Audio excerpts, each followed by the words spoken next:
দেখো my dear students, college service কমিশনের যে অফিসিয়াল ওয়েবসাইট আছে অর্থাৎ WBCSC, এই অফিসিয়াল ওয়েবসাইটে গেলে কলেজ সার্ভিস কমিশনের স্যাক্টের জন্য যে প্রভিশনস তারা করেছে সেই সম্পর্কে আজকে ইন ডিটেলস আলোচনা করব।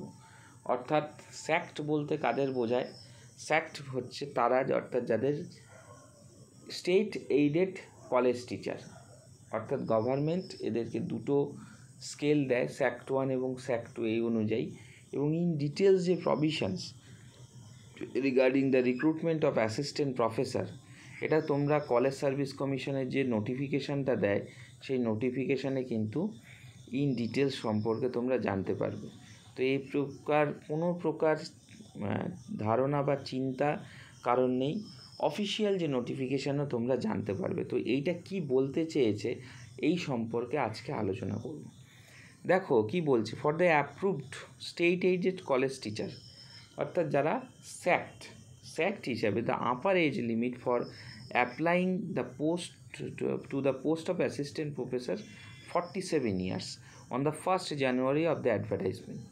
অর্থাৎ এটা 2020 সালের যে অ্যাডভার্টাইজমেন্ট, অর্থাৎ অ্যাডভার্টাইজ নম্বর 1/2020, সেই ডিটেলস অনুযায়ী বলছে যে স্যাক্টের ক্ষেত্রে কলেজ সার্ভিস কমিশনে কিন্তু তারা 47 years পর্যন্ত অ্যাপ্লিকেশন সাবমিশন করতে পারবে, subject to the same principal and quantum of relaxation.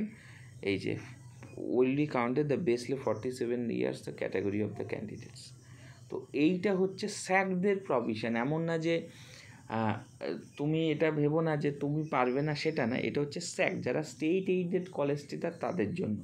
তো এইটা নিয়ে কোনো প্রকার সন্দেহ বা দ্বিধা নেই, এটা কলেজ সার্ভিস কমিশনের যে মূল নোটিফিকেশান সেই মূল নোটিফিকেশানটা থেকেই কিন্তু এখান থেকে তুলে ধরা হয়েছে। বলছে the upper age limit 40 years 1st January, এটা মানে যেটা থাকে, এবং রিল্যাক্সেশন এই যে SC/STরা 5 years পর্যন্ত, OBCরা 3 non creamy layer and candidates for the post of and differently abled candidates express to the physical education is entitled to the relaxation for 10 years।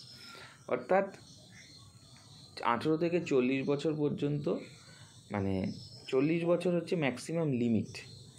তারপরে যারা SC/ST আছে তারা 5 বছর, যারা OBC ক্যাটাগরি আছে তারা 3 বছর, অর্থাৎ 5 বছর মানে 45 SC/STদের জন্য, 3 বছর হচ্ছে OBCদের জন্য অর্থাৎ 43 বছর, আর যারা ডিফারেন্টলি এবেল, হয়তো একদম ভিজুয়ালি সে দেখতে পায় না, তাদের জন্য 10 years।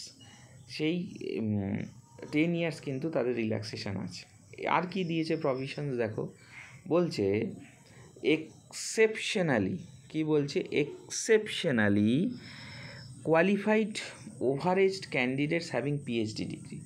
মানে কোনো ক্ষেত্রে দেখা যাচ্ছে কোয়ালিফাইড ক্যান্ডিডেট যারা PhD কোয়ালিফাই করে রয়েছে, with evidence of significant post doctoral research work may be called for the interview at the discretion of WBCSC only the rarest cases.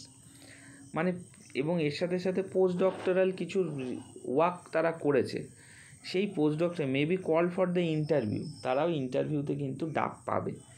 এবং কিন্তু এটা কিন্তু যদি দেখা যায় কোথাও একদম ভ্যাকেন্সি নেই, rarest case WBCSC, but mere participation in the selection process does not entitle the candidate for recommendation unless the overaged incumbents condoned by the state government and its discretion in the case-to-case basis, purely on merit, normally not exceeding 1% of total number of concerned panel, rounded up to the next whole number.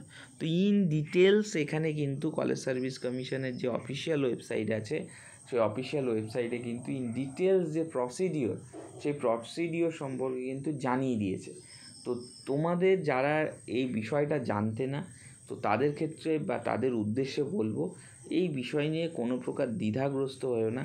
College service commission কিন্তু তার official যে ওয়েবসাইটে কিন্তু যখন নোটিফিকেশানটা দেয়, সেই নোটিফিকেশানটা পুরো পড়লে তোমরা ইন ডিটেলস কিন্তু এর সম্পর্কে জানতে পারবে, যে এর প্রভিশনস কী, এর সিস্টেম কী, এর ডায়নামিক কী বলতে চেয়েছে। অনেকে নোটিফিকেশানটা হয়তো ফলো আপ করো না, তো এই জন্য আমি এই পুরো জিনিসটা আমি জানিয়ে দিলাম, যাতে করে কোনো প্রকার তোমাদের বুঝতে কোনো প্রকার বুঝতে যাতে কোনো প্রকার অসুবিধা না হয়।